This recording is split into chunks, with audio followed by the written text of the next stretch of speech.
Ever since humans, that's us, stopped hunter-gathering and started managing the land, we have been creating a very specialised landscape.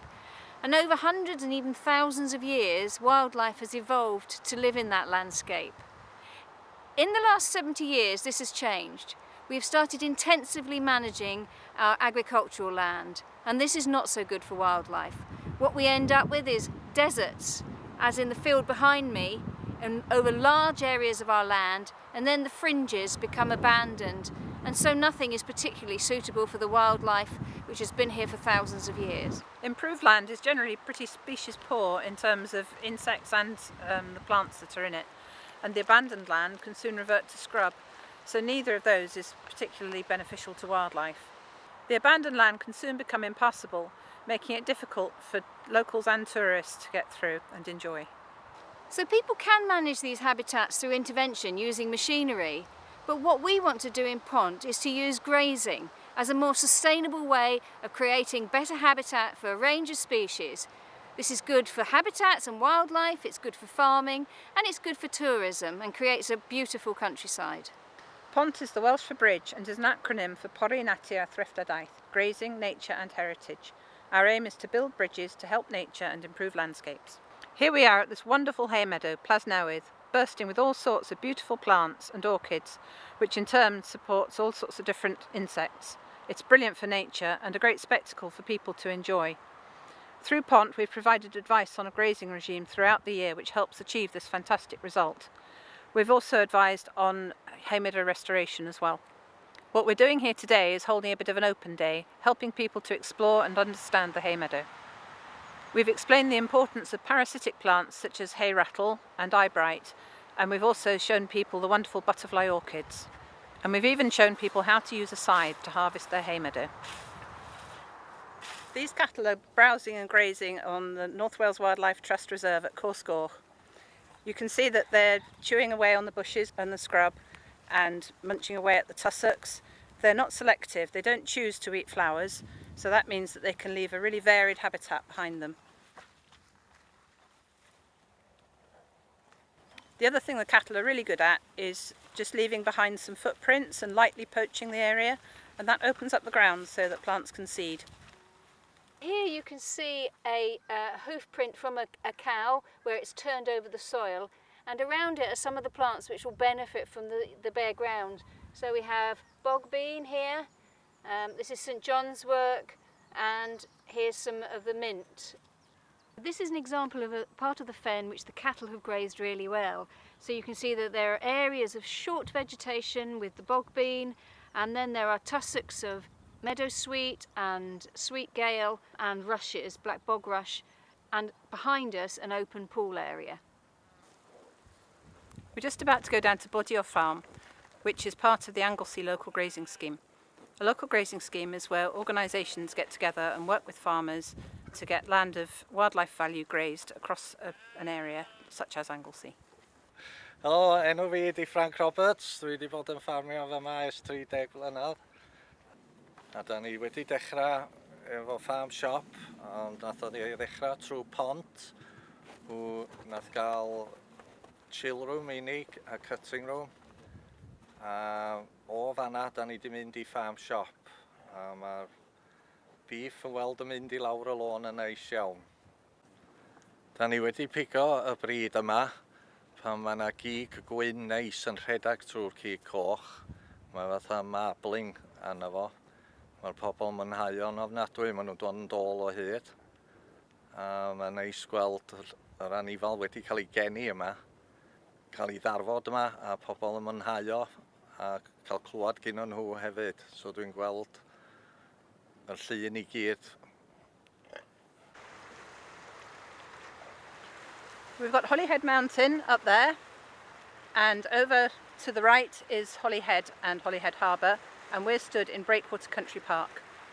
PONT's been helping with the grazing here for the last 7 years. None of this land was grazed previously, but we've had close shepherded rare breed sheep on Holyhead Mountain and Carneddau ponies on the park.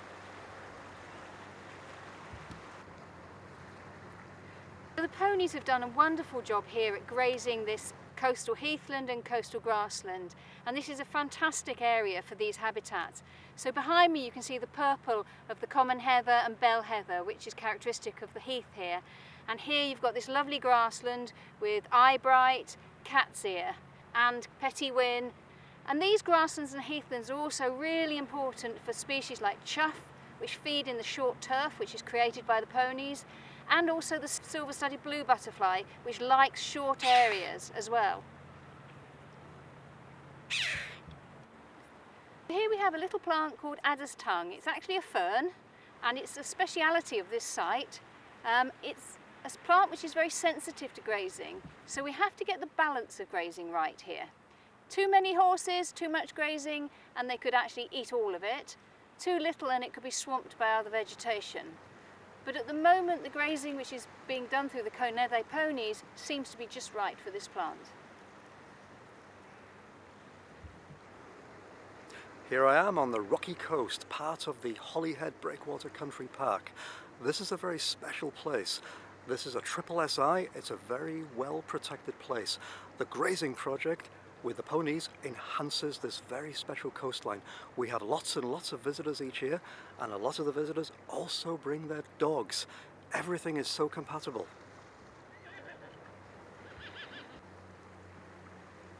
PONT have been massively helpful in getting this grazing project to the way that it needs to be. There's this wonderful leaflet called Walking on the Wild Side, and we've also been able to hold events which promote awareness of the benefits of grazing by ponies on the heathland, and also people who have dogs appreciate also the benefits of increasing their awareness when it comes to walking along the heathland. Massively successful. I'm Emma and I cover South Wales for PONT. This is Coitiwalia Common near Bridgend, where I worked on a major project funded by BIFA and managed by PONT on behalf of the local Commoners Association. We had a big problem with bracken becoming over-dominant and shading out other plant species. This is because there'd been a change in farming practices. Farmers are no longer collecting bracken for bedding, and there'd been a reduction in livestock grazing. This is the high brown fritillary. It needs bracken to lay its eggs on, but it also needs violets for its caterpillars to feed on. However, there were no violets. So what we did was rolled the bracken, and then we reintroduced cattle onto the slopes, which has reduced the dominance of the bracken, and now the violets are back, and hopefully the high browns will be back soon. In South Wales we have lots of post-industrial sites such as colliery spoil tips. We're helping to manage these to improve them for wildlife by grazing cattle on them. The cattle keep the scrub down and their hooves break up the ground, which allows new seeds to germinate. Another thing that we're doing is reducing the risk of wildfires. By reintroducing grazing, we prevent a build-up of an excessive fire load of dead vegetation. I'm Dick Squires and I'm covering Mid Wales for PONT. This is a typical area where it hasn't had grazing for about 5 or 6 years.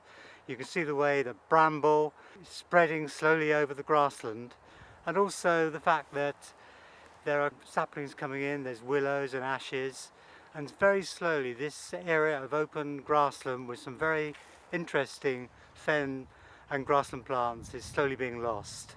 And if you look at the hill just behind us over here, you'll see the way that it's absolutely covered in bracken, which has increased dramatically over the last 20 years as the grazing has been reduced.